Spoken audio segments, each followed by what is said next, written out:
Real quick before you watch this video, if you're not getting notified when I upload videos, it's probably because you haven't clicked the bell symbol next to the subscribe button down there. Also, if you haven't received an email from me with discount codes and secret giveaways, it's also probably because you haven't clicked this link and signed up for my email list. You might want to do that now. Enjoy the video.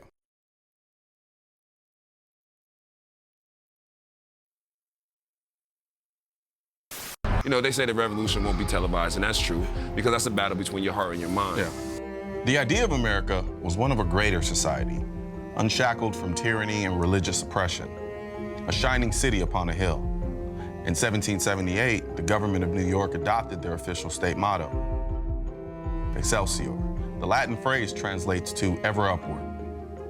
Today, that same government simply does not live up to that promise, while those within the communities most in need of that inspiration have stepped up to exemplify what their state should stand for.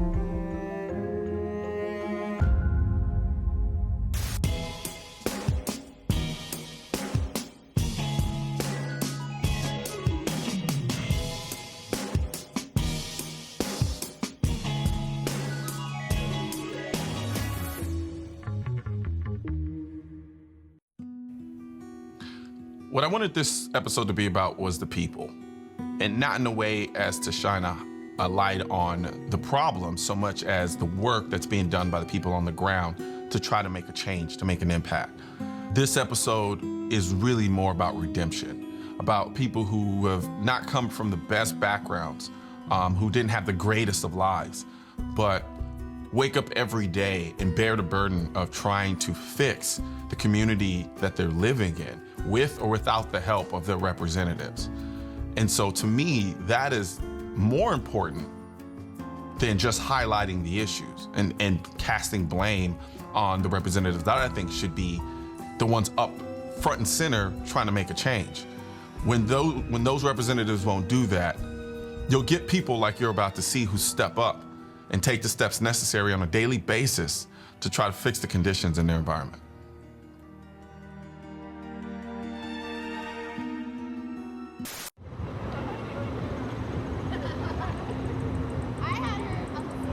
City of Albany, you know, it's a beautiful city, but it's a tough city. Growing up, dealing with the peer pressure, the influences. We have the ongoing problem of gangs and gun violence. My mom did her best to shield me from it, shield us from it. She did have a great support system. I came up just like your normal, average inner city kid. But unfortunately, I was sucked into the streets.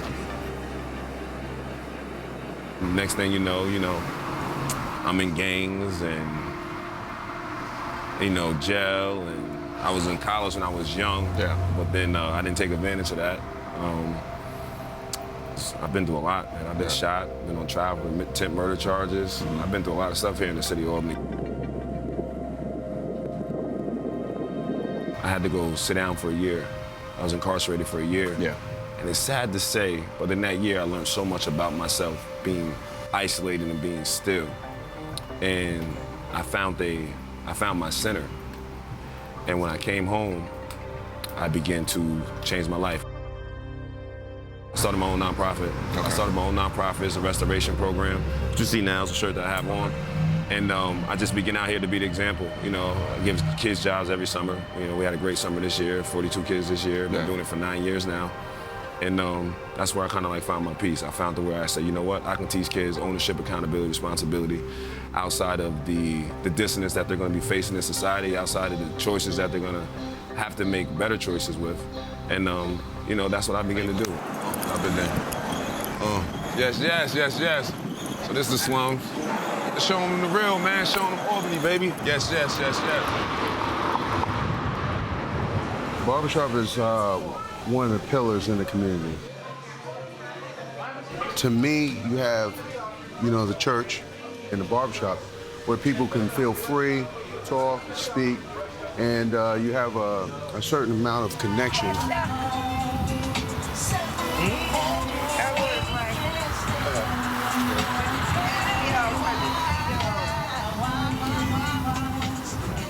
You've been cutting for 20 years. How has the barbershop affected your life? It changed me. It changed me. I grew up in the shop. And my partner was the main one who taught me how to, you know, you got to speak to people, man. People ain't just going to sit in your chair. You know, I was a young guy, shy, you know, really didn't speak to people too much, stayed to myself. And, you know, learning, developing relationships with people, learning my craft. I'm constantly learning and getting to know people and understanding the major impact that, you know, the barbershop has, you know, for not just myself, but my other barbers in our team, and learning that we're more of a family concept in here, you know, because it takes a group of people, a number of people, in order to accomplish a goal, you know. We constantly give back. Like we just had an event this past weekend, where we do free haircuts and school supplies and backpacks for the kids. They're a pillar of the community.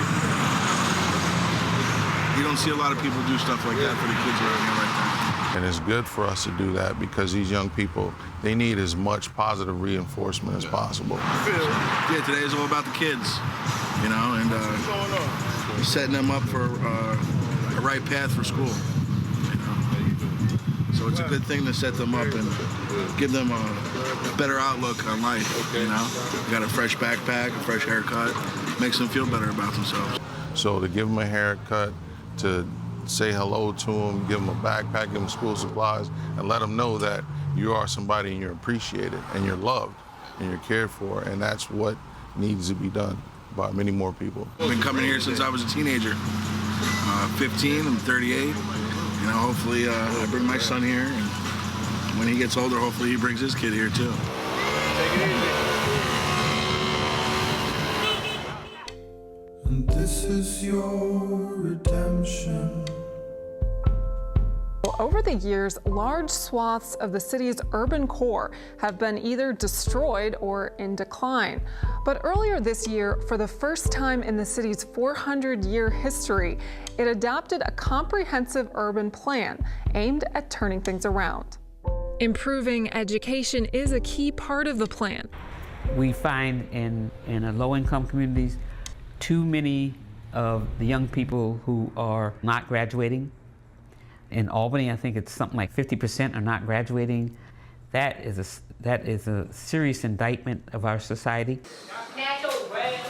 Our mission is to make sure that every kid who walks through here has the ability to go to college.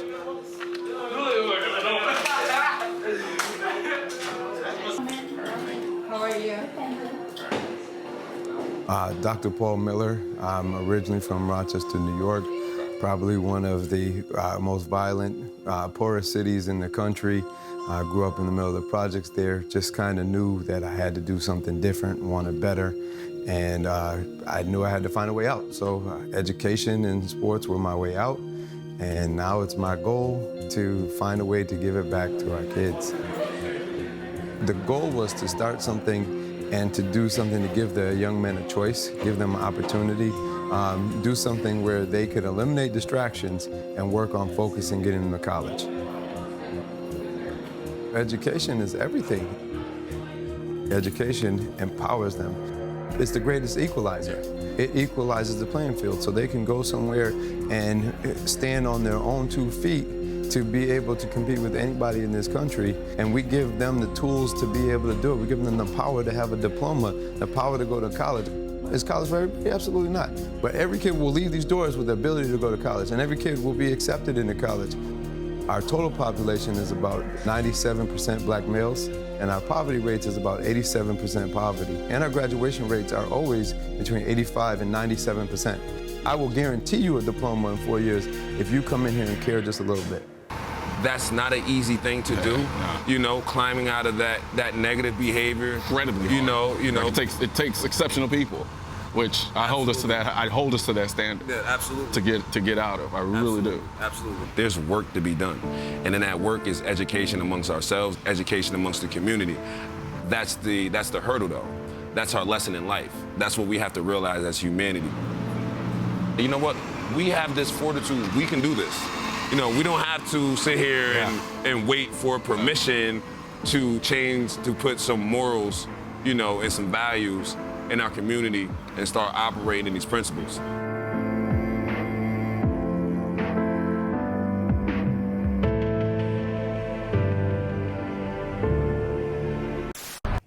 Coming out of this episode, the one thing I realize is there are a ton of good people out here trying to make a change, but they can't one-man army it to death. They need help. But at the same time, I want people to walk away with this, realizing that this is the motto. This is what needs to be going on in cities across the country and states across the country to fix a lot of the issues that we're dealing with, especially when we're talking about places that are being failed by their leadership. This is essentially what Excelsior is supposed to be about and what the state is supposed to represent. Unfortunately, it's only coming from the people in the community and not their leaders.